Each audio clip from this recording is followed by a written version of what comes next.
Hey, I'm Chris Silvius from the Young Earth Christian Church in Claremore, Oklahoma, and what you're about to see is an in-depth tour of the Grand Canyon from the perspective that the canyon was not formed by slow erosion of the Colorado River over millions of years, but shortly after a global flood event occurred around 4,500 years ago, which left behind two massive lakes that breached through their natural dams and excavated many hundreds of miles of sedimentary rock. And just from a bird's eye, it is obvious that the river was much larger in the past. The narrow gorge is evidence that erosion started over a large area of soft rock and dirt, and then the river width decreased as the layers of strata deepened and became harder. Rage and rumble and lie and wait.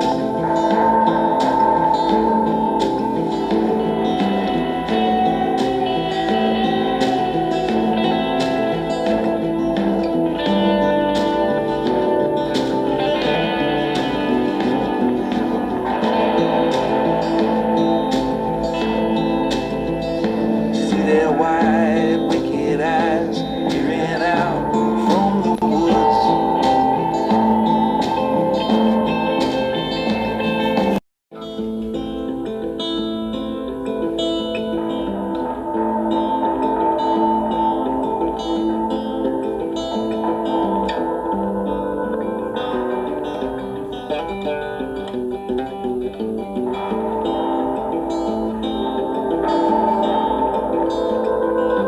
Lo, we have tried, we have cut far away.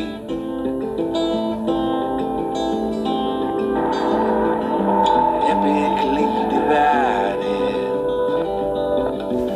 time and space. Oil in the rye, bleeding out from the mill.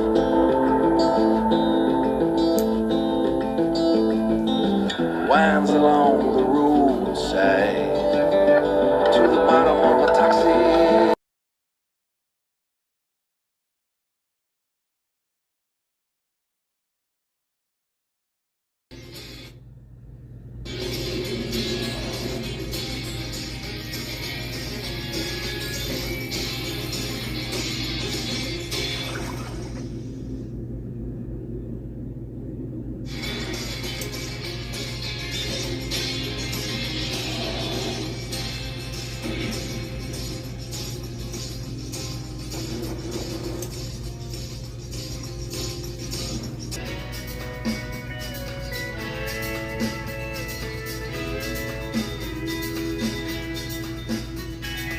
Each year, millions of people come to visit the most astonishing landscape in the world, the Grand Canyon.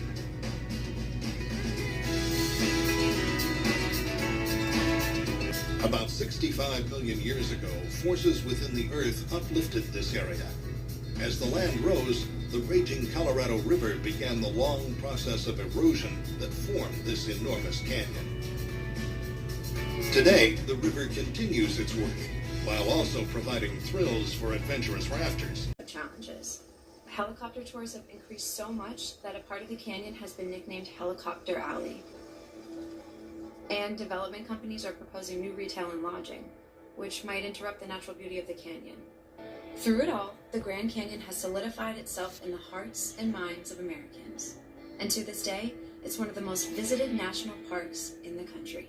That California wasn't always America's west coast. It's very likely that the coastline of North America at this period of time was just south of Wyoming, perhaps along the Wyoming-Colorado border, and extended up into the Lake Superior region, and then up into Canada. So I would say that perhaps only half to two-thirds of North America had been built at that period of time.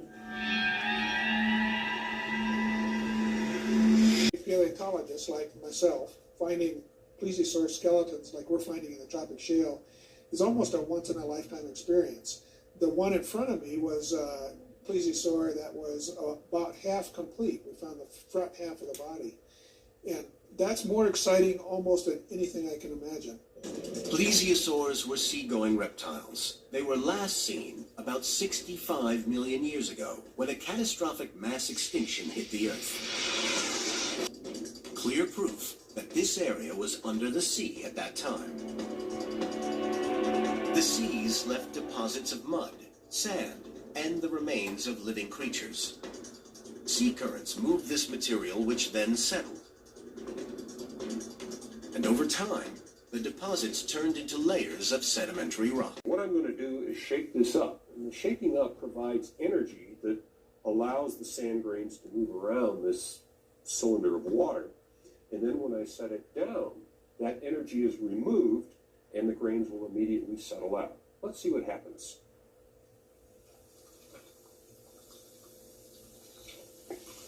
As you can see, the coarsest grains have already settled out, and finer grains are settling. And now most of the sand is out. The water is still cloudy because there's some fine material still in suspension within this cylinder. But all the energy of the system has been removed, and so now even the finest grains over time will settle out to form a layer of sediment. This process demonstrates how sedimentary layers built the Grand Canyon. The sediment is going to be eroded. Let's see if this works.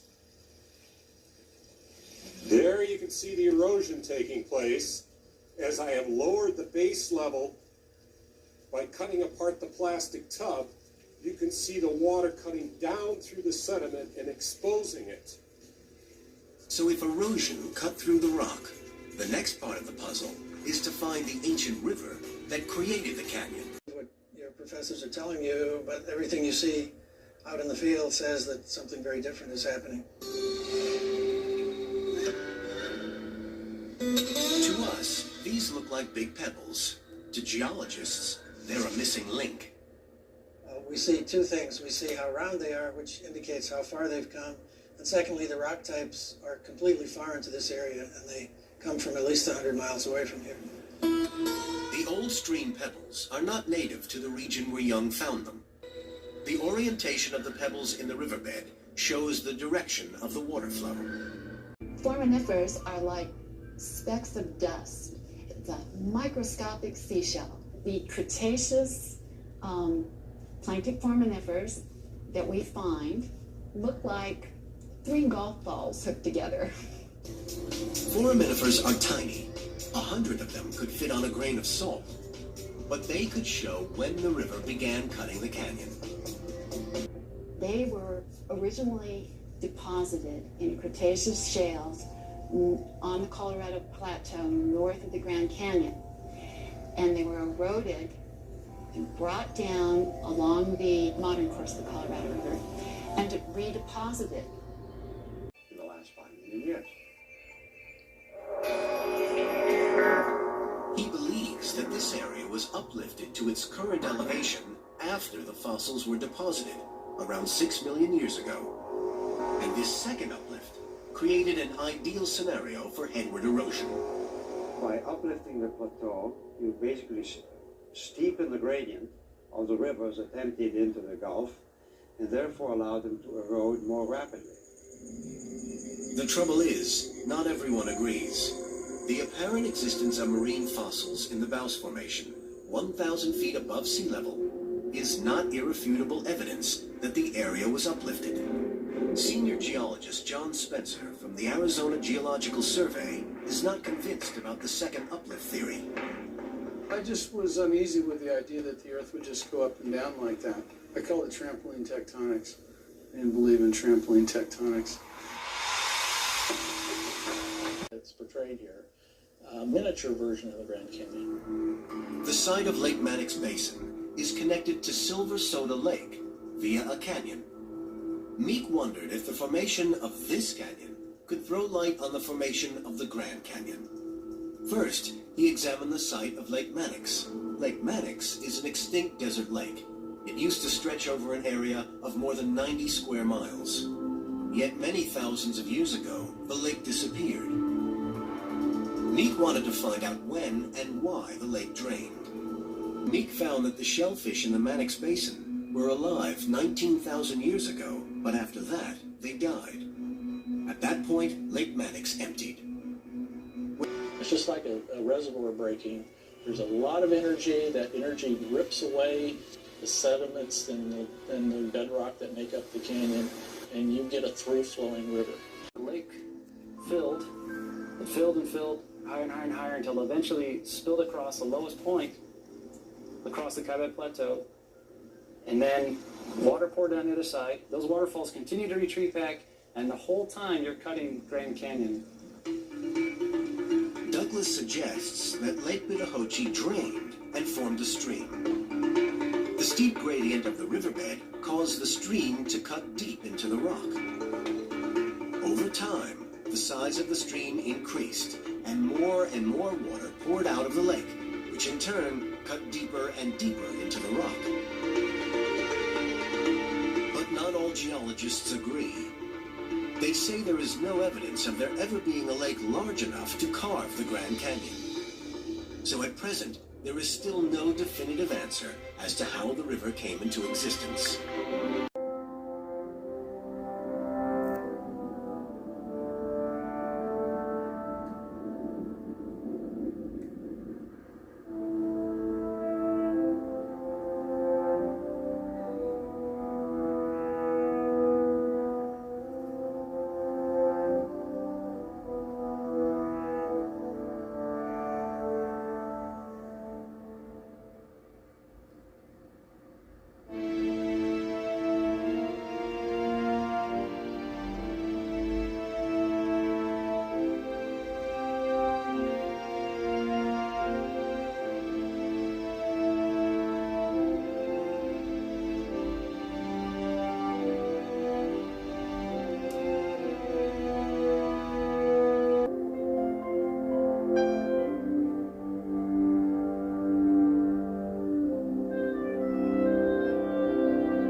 The Colorado Plateau is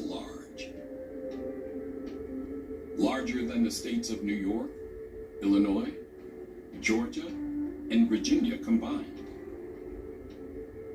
It has domes, hoodoos,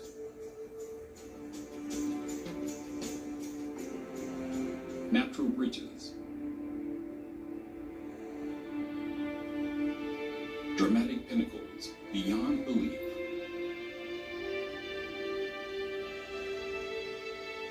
Mesas,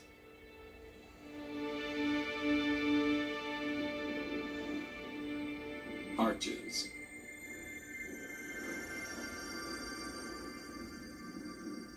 petrified forests,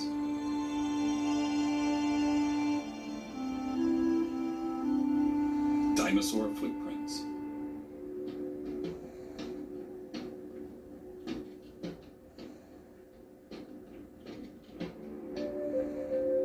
and spectacular canyons of all sizes and shapes.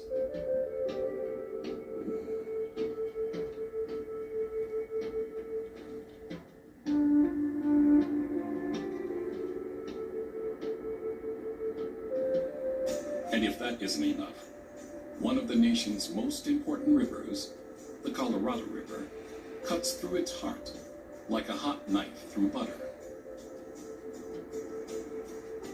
It is also the ancestral home to three great Indian nations, the Zuni, Hopi, and Navajo.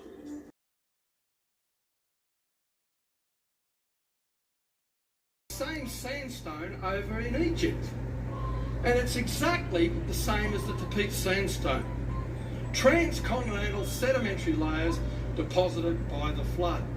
And the interesting thing is the same limestone at the same strata level with the same fossils in it is the Monte Cristo limestone in Nevada. It's the Madison limestone in Montana and Wyoming. It's got a different name again in Tennessee and Pennsylvania, but it's the same limestone layer. But of course, the global flood, when the ocean waters came up and across the continents, it makes perfect sense. It covers 100,000 square miles, average thickness of 300 feet, and it represents 10,000 cubic miles of sand that was transported and deposited as this layer. Always less than 30 degrees for an underwater wave. So now we can empirically test whether the Coconino sandstone was formed under desert wind or underwater. Okay? What is the angle of the crossbeds in the Coconino sandstone? Less than 30 degrees, always. Isn't that neat?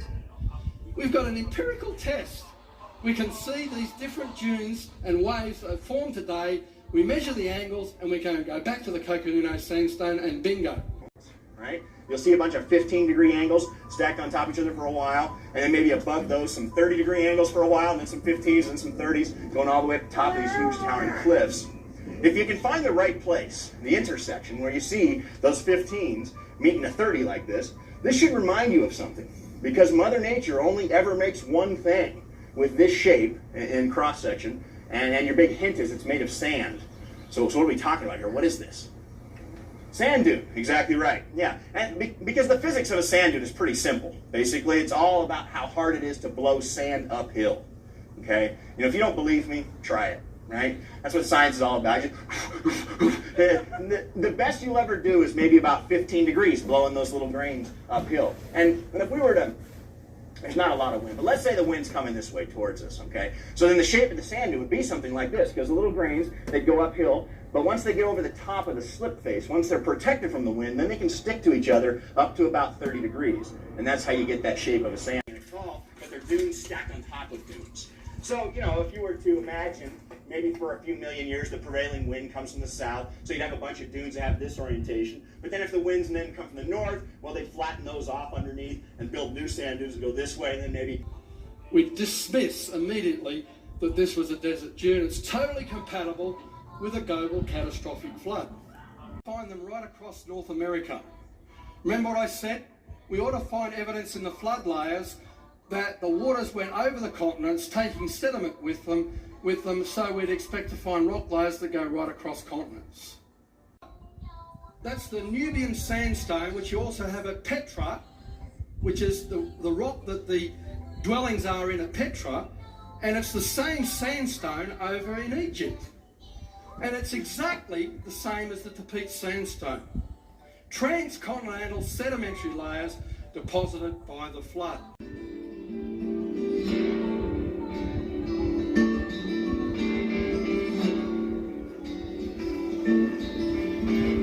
Each layer came from a different direction. The sediment was not from this location, it was swept in from somewhere else. So you're saying most of the rock that we see here was sediment, but it was brought in from some place a long way away? So before a theory can even begin to discuss how the canyon was excavated, it first must resolve how the 2,000 cubic miles of Mesozoic sediments were first removed over this vast 10,000 square mile area. Hopi Lake to the south, and the much larger Grand Lake discovered by Walt Brown to the north. As you can see here, in this basin, there are many unique scoured and eroded formations both in and around these gigantic lake beds. Obviously, the mesa's layers pictured here were once all connected. What mechanism removed all this material, and where did it go? Why didn't these mesas get eroded as well? Here is Arches National Park, which reveals that both hard and soft regions of sediment still existed throughout multiple layers. The layers of rock we see today had not uniformly hardened at the time of this erosion. Canyonlands National Park, which overlooks a vast, dry basin whose floor itself has had deeper irregular canyons eroded into it. This extreme and deep erosion of a lake floor only happens if a large amount of water drains very quickly, such that subsurface flow and drainage can sweep the sediments out of the basin. These features in the basin are strong evidence of rapid drainage of a large volume of deep water. Rock Point, Arizona, where multiple large erosion pits up to 20 stories deep are found in an area where there is no source of water to carve them. Canyon de Chelly, where 5 side canyons converge on an 800-foot spire. Yet again, today there is no water source to explain this strange erosion. It's on this huge funnel-shaped feature which links the Grand Canyon to the lake bed region.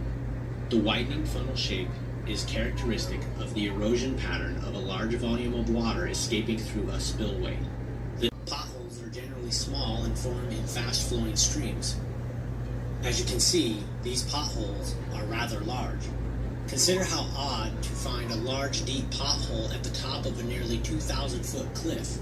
Today, this area is at around 6,300 feet above sea level, according to Google Earth. Make a mental note that at this location, the Colorado River is over 4¼ miles away and well over 3,300 feet lower in elevation than these potholes. The Colorado River may be described as mighty, but it is not magical. Before the breaching of Grand Lake, the southwest end of the Colorado Plateau was a wide, generally flat plain of soft sediments. The topography of the Vermilion Cliff system was not arched up toward the area where the funnel is today. Rather, it was an elevated, generally level berm that bound the southern shore of Grand Lake. At some point, Grand Lake's southern shore began spilling catastrophically over the elevated Vermilion topography across. This exposed much of the Kaibab limestone, and in the process formed Echo and Vermilion cliffs. It is hard to comprehend the tremendous volume of water and sediment gushing out of this breach point. Before the funnel was formed, the weight of sediments was evenly distributed. A section would look like this. As the funnel was eroded, the weight of the sediments was removed. Although the exposed Kaibab limestone on the funnel's floor was hard, it was very brittle and resting above still soft sediments which now exerted great pressure below the limestone. This placed the brittle exposed limestone into a bending state. The brittle limestone floor cracked in tension down the middle of the wide channel. As the funnel's floor fractured and rose, the rims of the two newly formed cliffs also were lifted. This explains why the potholes found along Echo Cliffs are found on raised topography at the edge of a cliff. For this they willingly are ignorant of. This is the scoffers are willingly ignorant of three things. Number one, that by the word of God the heavens were of old. They don't understand the creation, how God made it. We cover that on video number 2 of our series. And the earth standing out of the water and in the water. How can it be out and in? We cover that on DVD number 2 of the creation series on drdino.com. Whereby the world that then was, being overflowed with water, perished. This world was overflowed by water. That's the flood in the days of Noah. The scoffers are ignorant of that, willingly ignorant, and I'll show you why.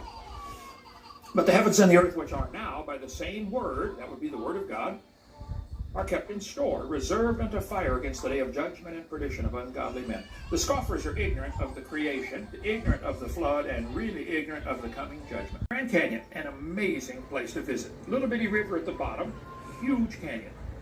If you think that river made that canyon, you are sadly mistaken. That river did not make that canyon. I'll show you. When you go there, they're going to have signs up all over the place. Oh, yes, boys and girls, this is the Kaibab limestone up at the top. And as you go down, it gets older and older and older, down to, let's see, wow, 1.5 billion years old. It cuts across what's called the Kaibab Plateau. What is that? Well, it's a raised area of rock. It's like a big wrinkle in the sheets, okay? From here to here is a giant wrinkle in the mountains, big long ridge. Instead of just a mountain peak, it's a long folded place, like a piece of folded rug or something, right? Grand Canyon cuts right across that ridge. Now hold on a minute. The snow line tells the story. If you look at this, only high elevations will hold the snow. In between these two red lines is the snow line. So this is that ridge, that wrinkled up part. It's 6,900 to 8,500 feet high above sea level. The river starts cutting right here at 2,800 feet, or 2,800 feet. Flows downhill. The ridge it cuts across is 6,900 to 8,500 feet high. River flows downhill 277 miles. I was in a debate with an atheist one time. He said, "Hovind, you're so stupid. Don't you know it took millions of years to make Grand Canyon?" I said, "Well, sir, whether I'm stupid or not is a completely different issue. But first, let's talk about Grand Canyon." I said, "Did you know the top of Grand Canyon is higher than the bottom?" He said, "Well, yeah." I said, "The river runs through the bottom." I said, "Sir, rivers don't flow uphill. Not in Arizona, anyway. or in Florida, or I don't think they do in Alabama either, do they? They don't flow uphill, do they? Only downhill, okay. That river did not make that canyon. Grand Canyon is a washed out spillway. If you plugged up Grand Canyon, two gigantic lakes would form behind it, Hopi Lake and Grand Lake. The lakes are gone, but the beach line is still there. You can go see where the beach used to be, in the middle of the desert.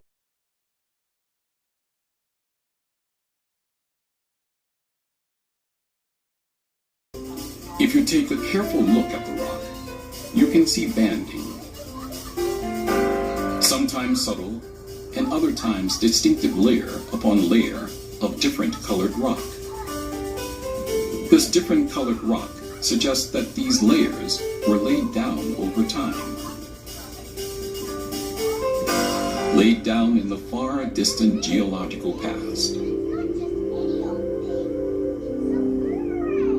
Remarkably, unlike most of the rocks in America's West, the rocks of the Colorado Plateau are not tilted or distorted. These rocks remain pretty much as they were when they were deposited over 70 million years ago, and has written the definitive book on its geology. The United States is divided up into 26 physiographic provinces, of which the Colorado Plateau is one that's centered on the Four Corners area: Arizona, New Mexico, Colorado, and Utah. And the distinction of the Colorado Plateau is that it's an area of highly uplifted sedimentary rocks that have been very little deformed when they were uplifted. And that's what separates it from the surrounding provinces of the Rocky Mountains and the Basin Range. And the large rivers that exist in this area have sliced down into this vast stack of sedimentary rocks and created numerous canyons that are separated by these huge mesas or plateaus that separate the rivers. When one travels on the Colorado Plateau, they're liable to see a lot of rocky pinnacles that are sticking up in the landscape. Monument Valley is a great area to see this, Canyonlands National Park.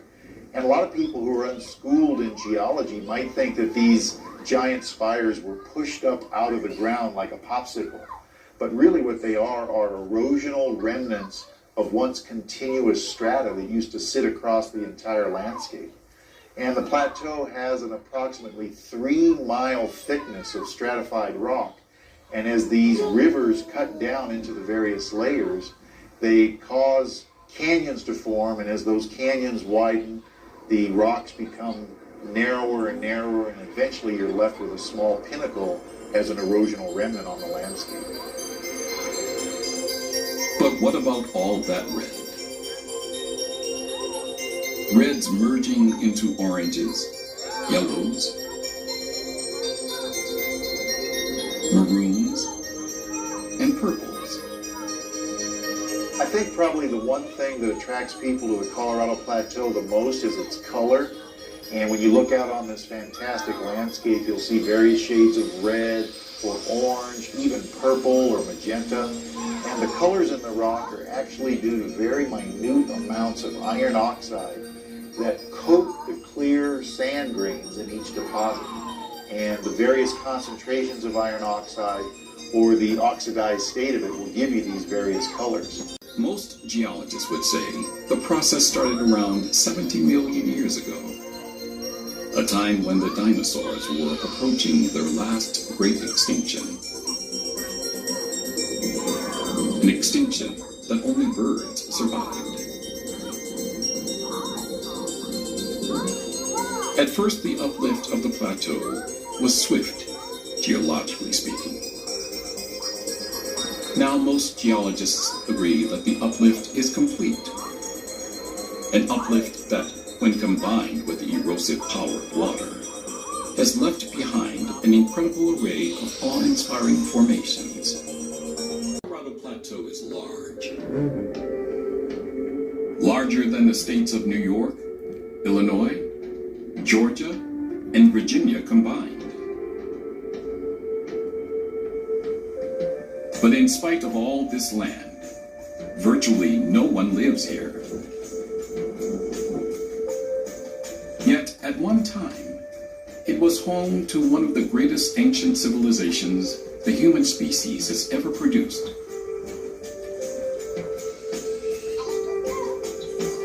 The Anasazi culture.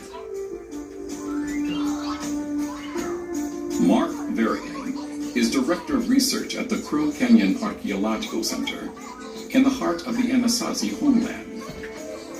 These are some of the finest builders that ever lived, and the architecture that's left behind by the ancient Pueblo peoples still stands today throughout the Four Corners region.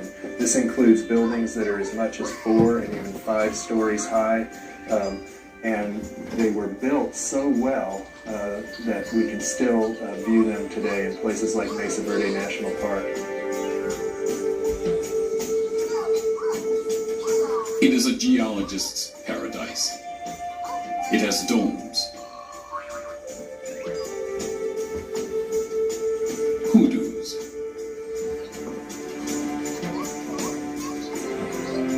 natural bridges, dramatic pinnacles beyond belief,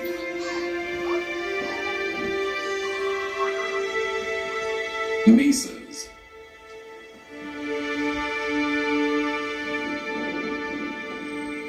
arches,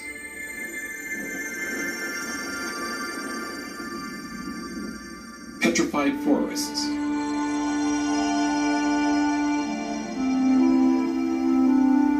dinosaur footprints,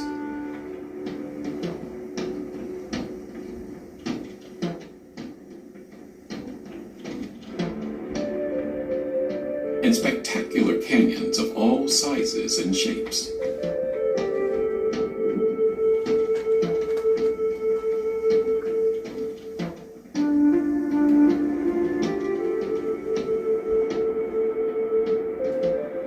And if that isn't enough, one of the nation's most important rivers, the Colorado River, cuts through its heart like a hot knife through butter.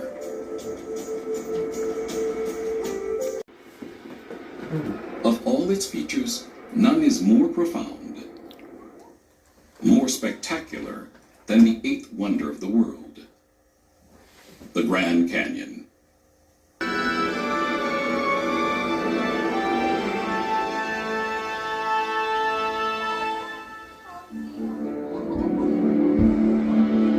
It is a beauty of shapes in space.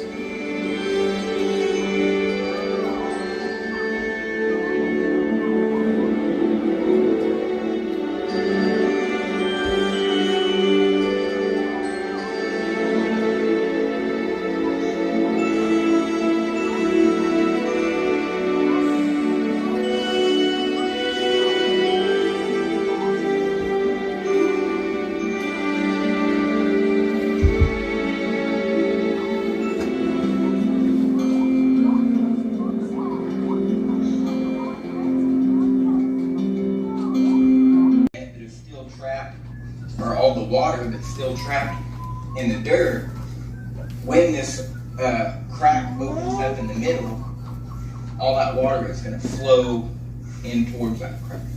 So that's going to form side canyons. That's the theory.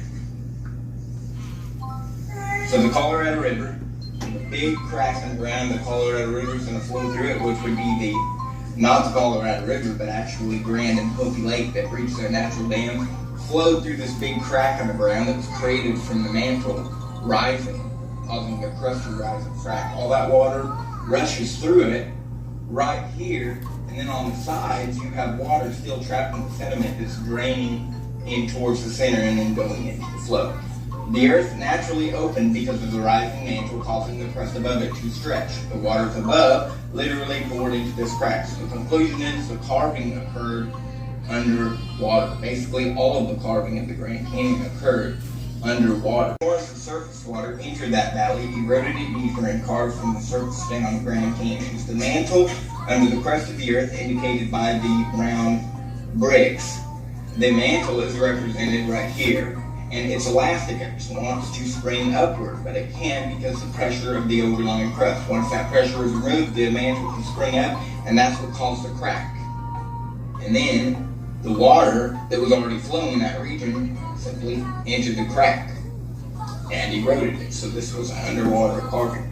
The solid rock on top of the liquid magma pushes it down, and then over here you have a flat plain, and this flat plain is risen far above sea level. And so you have a plateau, and that's how the Colorado Plateau was formed. And the Grand Canyon is on this plateau, except the river is way down here. So either the river flowed uphill and carved out this canyon, or the river carved out the canyon as the plateau was rising. And that is what the hydroplate theory suggests. So a timeline from creation to present. 6,000 years ago, God made everything. Around 4,000 years ago, there was a flood. Okay, and then 3,500 years ago, there was a melting event causing the sea level to rise. And that would be during this melting event. This is where you would get the formation of the Grand Canyon. 2,000 years before the flood, 2,000 years after the flood, and then 2,000 years after Jesus Christ. That's a total of 6,000 years. So 2,000 years before Christ through 1500 BC, after the flood, around 500 years later after the flood, all of this ice represented here on the map, this is the hypothesized coverage of ice on the planet right after the flood. About 500 years later, most of that ice melts. And because of that, it overflows a lot of lakes that are sitting on plateaus. Those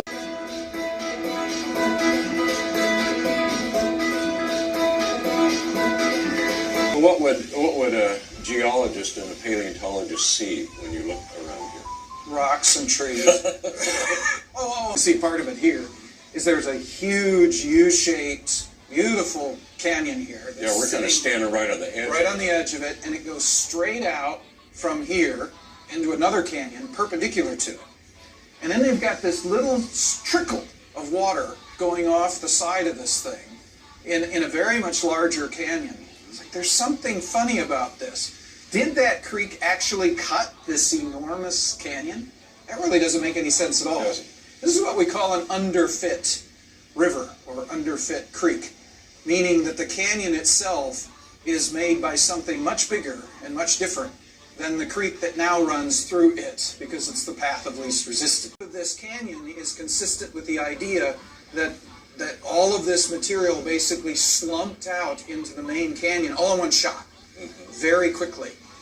How could that happen? Well, the best possibility is that canyon, the main canyon across there, was itself cut extremely rapidly when this whole area was waterlogged with water. All these rocks were full of water.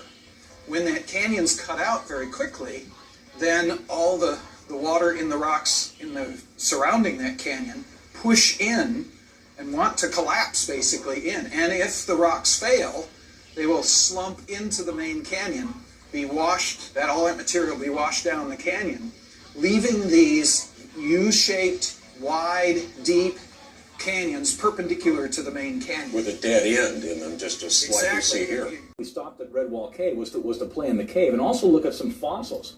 Here, Dr. Kurt Wise, who got his PhD in paleontology under Stephen Jay Gould at Harvard, he pointed out these are crinoids. Here's some crinoids here, crinoid stock, and some bryozoan fragments. Right. And here's an artist's reconstruction of what a crinoid looks like. I guess one of the things about a study of modern crinoids shows is that the head disintegrates very quickly when it dies, right? And so what you're showing here is complete crinoid fossils found in the Grand Canyon. So that means they must have gotten buried very, very rapidly.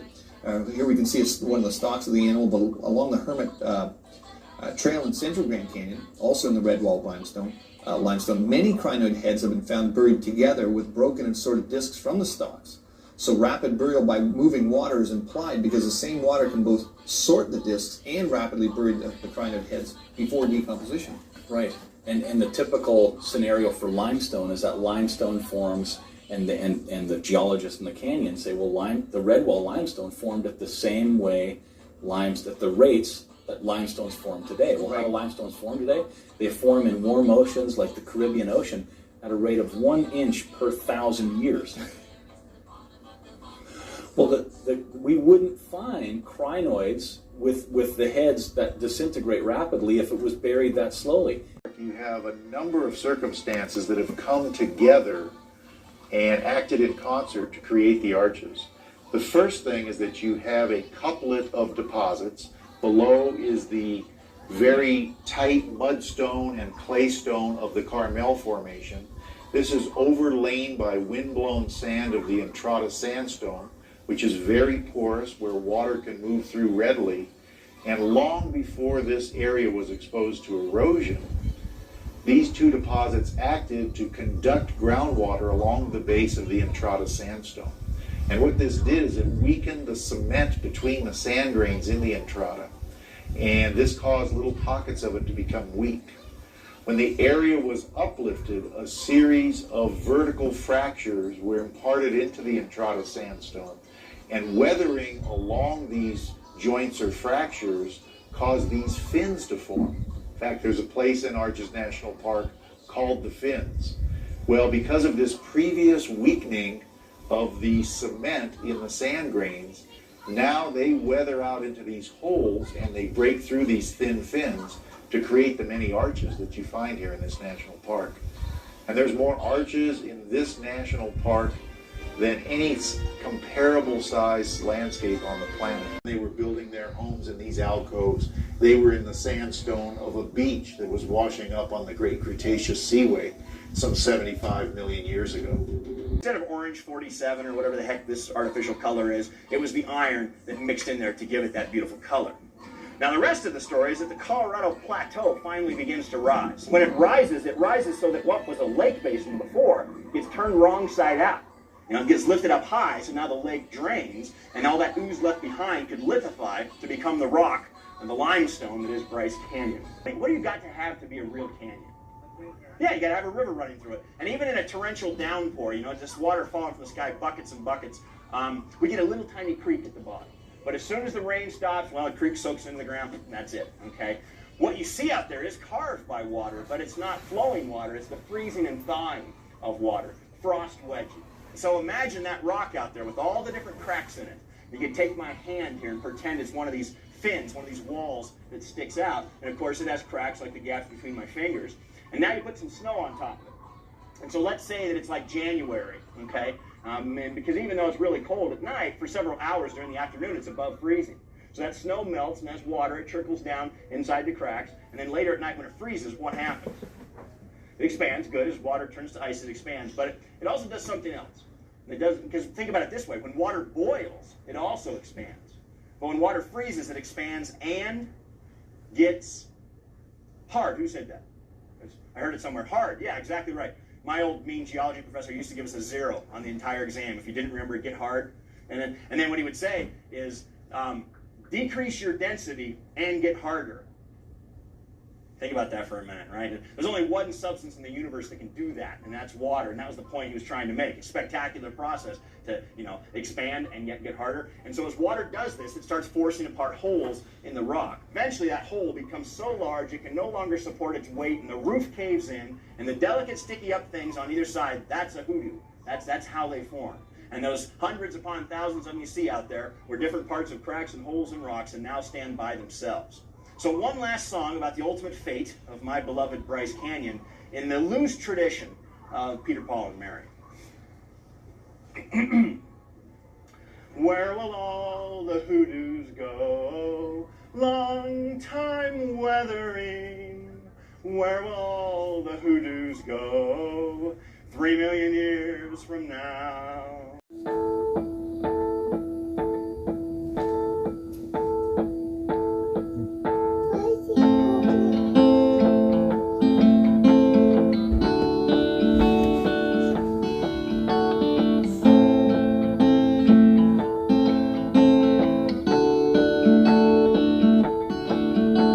Twisted sidewalks, female taxi drivers.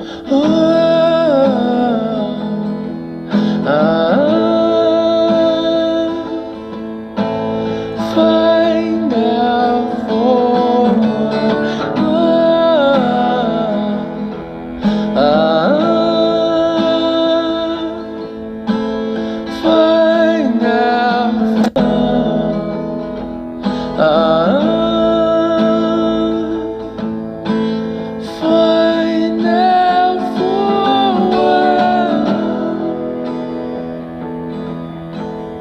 down the bikes, straight